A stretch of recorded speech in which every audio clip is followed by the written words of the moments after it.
Hello everyone, my name is Mike Acosta. I'm going to walk you through the process of exporting an asset out of 3dsMax so that it's ready to use in Quixel.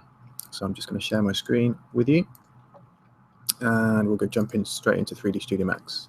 Okay, so the model that I've got on screen in front of me has been created by one of my foundation degree students, Jack Inglet. It's a model of a hot rod.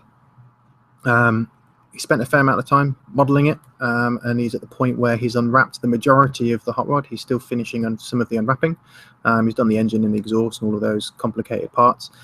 For this tutorial, I'm going to take two sections of it and show you how you would export those into Quixel. Now, Quixel doesn't require you to export an asset as one solid mesh. You can export it as individual pieces. So what I'm going to attempt to do here is kick out the body of the hot rod with the windows inside it, and also the chairs as well. So those two sections I'm going to use as examples. So what I'm going to just do quickly is select those two and then just quickly Alt-Q so that I'm only looking at those two pieces.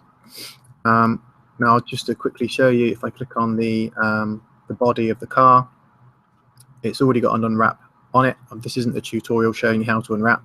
Hopefully you guys should already know that. Just a quick look at what the unwrap looks like. So it's fairly simple.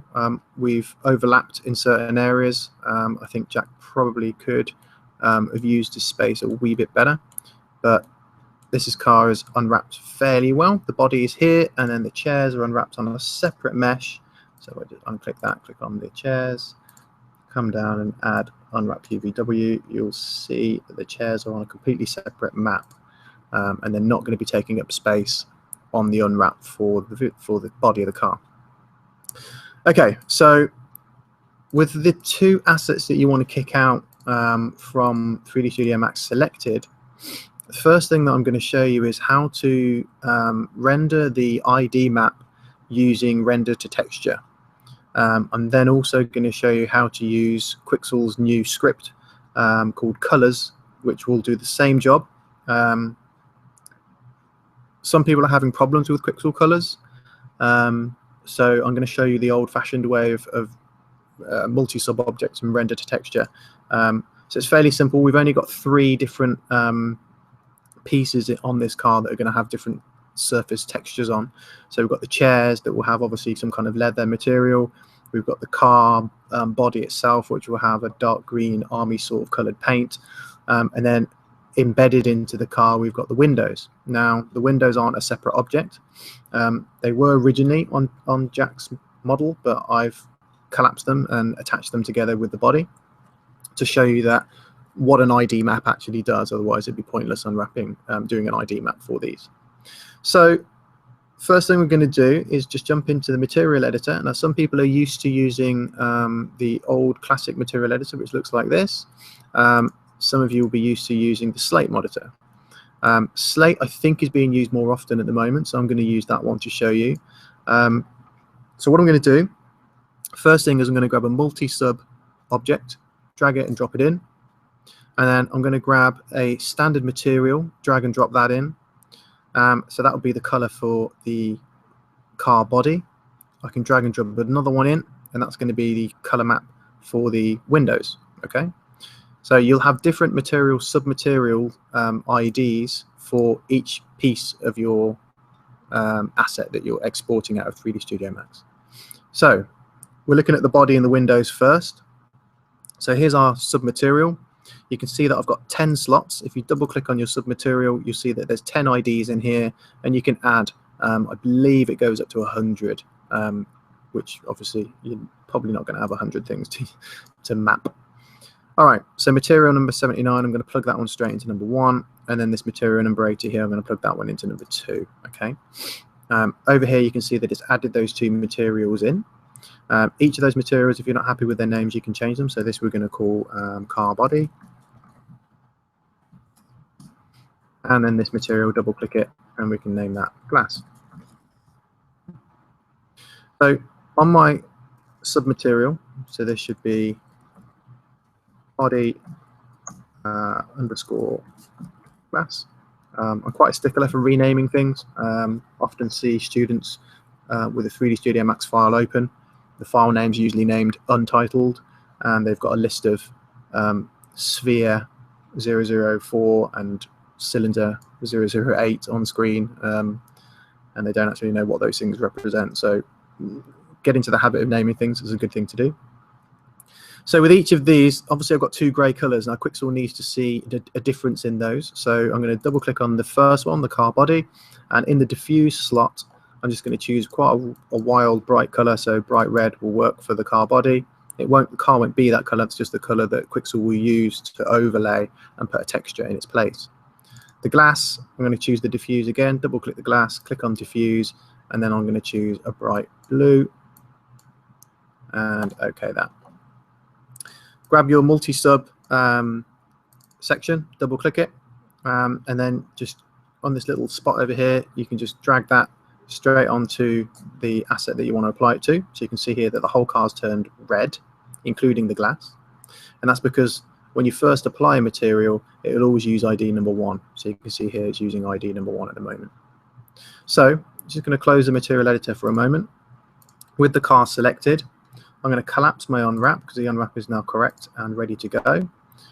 Here, you can, if you press hold and yes, it just means that you can go back to this stage later on by going to edit and fetch. So I'm going to click on yes, and then I'm going to choose, using polygon selection, the two areas of the car, which are these two sections here, which should be glass, and I need to tell those to use the second material ID. That's really simple to do. So I've selected both of them there. Scroll down on your properties bar on the right hand side, and here where you've got polygon material IDs, number 1 was red, remember. If we change that to number 2 and deselect our car, you'll see that we've got the blue in there for the windows. So that's that asset complete. Now I'm just going to grab the chairs and do the same thing for those. Now they don't particularly need a sub-material ID because they're just using one color. So you only really need to use sub-material IDs if your asset is going to use lots of different textures when it's in Quixel. So we know that we're going to use 3 textures here: some kind of cloth, some kind of metallic material, and then glass. So these are just going to be a standard texture. So I can go into the material editor and I can just literally put a standard material on this one instead. Double click it. In here I can name it to seats. And then in the diffuse slot, I'm just going to give it, again, another wild color. Let's go with bright green, and just apply that straight to the seats. So you don't have to use this here and drag it across. As long as you've got it selected, you can use the assign material to selection button, and it will place it onto the asset for you. Okay, so this is what we're going to export. This is what we're going to kick out and into Quixel. So I've just shown you how we change our ID materials for each part of your mesh. The next thing is that we come up to rendering, down to render to texture, or you can press 0 on the keyboard and it will take you to this dialog box here. Okay, so you can see where Jack was saving to originally. I'm going to change that and tell it to save to my desktop. In fact, it's probably not a good idea. Let's change and move it to Hot Rod on the desktop instead. So I'm going to save them in there. Moving down, you can see that I've got the seats selected, and that's what it's going to kick out. I'm just going to kick out my seats, object channel number 1. Scrolling down here, where you've got the mapping coordinates, if you've unwrapped anything yourself, then you should always use existing channel and make sure that channel 1 is selected. Okay. Scroll further down, and here you'll see normally that's not in there. It will be completely blank. Click on Add, and then choose Diffuse Map. Okay, add that element in, and then right here, just below where you've added that in, you can choose what actual size that map's going to kick out at. So we want to go quite big, so we'll go for 2048. You could always just manually put in 4096 if you want to go to 4K. That's everything that you need to do. As soon as you click render, it's not going to target slot. We don't want to push it back into 3D Studio Max. We're going to use it for a different application. So I'm not worried about this missing target maps. I'm just going to click continue, and then it's going to render off the diffuse map for the seats, which should be just lime green, as you can see here. Now, one thing that Max does, and it might make you slightly worried, is when it's rendering, you might see that it's giving you these kind of shadows inside. Don't be concerned about that at all. That's completely normal. What that's doing is rendering a view from the material. It won't be like that when you open it up in Photoshop or in Quixel. It will be completely flat, so none of these shadows will actually be in place. Okay, so we're just going to give this a moment for it to finish doing this.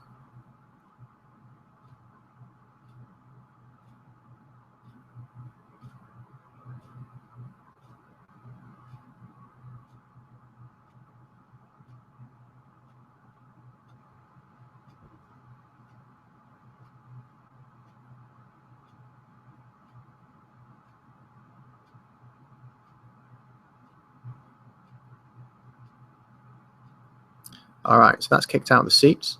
We can just go and quickly check those. So if I just drop myself out of here, so look at the desktop. Inside my hot rod folder, here's my seats diffuse that's just been kicked out of 3D Studio Max.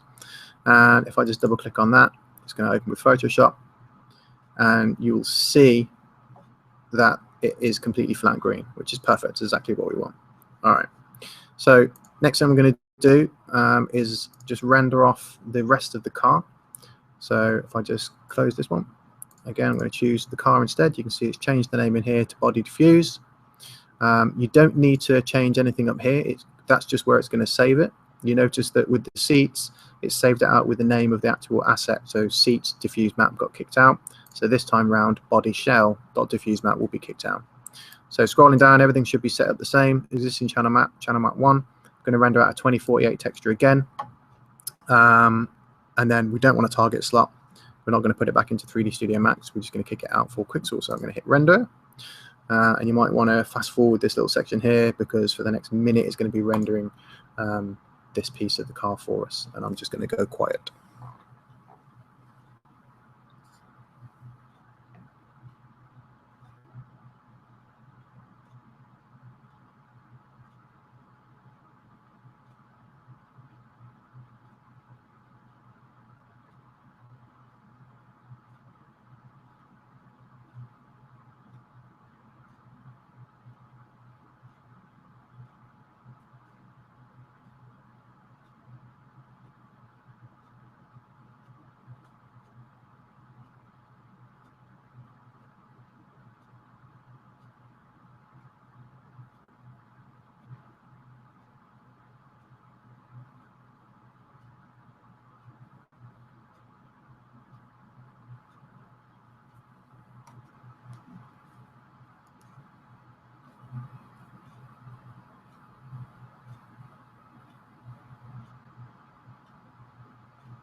Okay, so that's done, and so that's how you render out an ID map using render to texture in 3D Studio Max. Now, Quixel has produced its own script, which works and does exactly the same thing. However, it does allow you to choose the colors that you might want to use inside Quixel here and now inside 3D Studio Max. So to access it, if you've installed the latest version of Quixel, it will automatically be in its program file settings. So in 3D Studio Max, you come to scripting, come down to run script, and then in here, I'm already there. So let me just back up to, so program files, inside Quixel Suite 2, colors, and then you've got maxrun.ms. If I open that up, it opens up this, which is Quixel's own little plugin. Here's some of the materials that you already have in Quixel. And it's a simple case of just applying these materials to whatever part of the car that you want it, or whatever part of your asset that you want it to. So, for example, with the windows, I can select that window here, hold down Control, and select another part of it. And then I can say it's going to be plexiglass, right? So I just have to click it, and it changes these window sections to plexiglass. At that point there, I'm going to say, okay, I'm going to go to Edit, and select invert, which selects the rest of the body of the car. We might want to give the body of the car another color, so say carbon fiber, right? And then if I unclick my polygon selection, you can see that it's colored those two differently already. Same goes for the seats. So you can do the same thing here. Just select them and select a color. Here is where it's going to render out to. So you can click in this little box here, go and save it where you're going to save it, and then you click on render, and it will do exactly the same thing that it just did for the render to texture, and it will kick out that for you. So slightly quicker way by using Quixel Colours. You don't have to go through the hassle of making your own multi-sub materials and applying them to various pieces. It is just a case of kind of selecting which bits of your asset are going to be completely different colors, and just giving them those colors by clicking a button. Okay, so as soon as you hit render, let me just tell it to save somewhere. Just 1 second. We'll go to the desktop and we'll kick it out into, I don't want desktop, hold on, apologies. Go into desktop, and hot rod should be in here. There it is. So we can save it into there, and we can give it a file name as well. So we'll call it 02 because it's a second version of it. We'll just put a new folder in there for it, actually. Colors.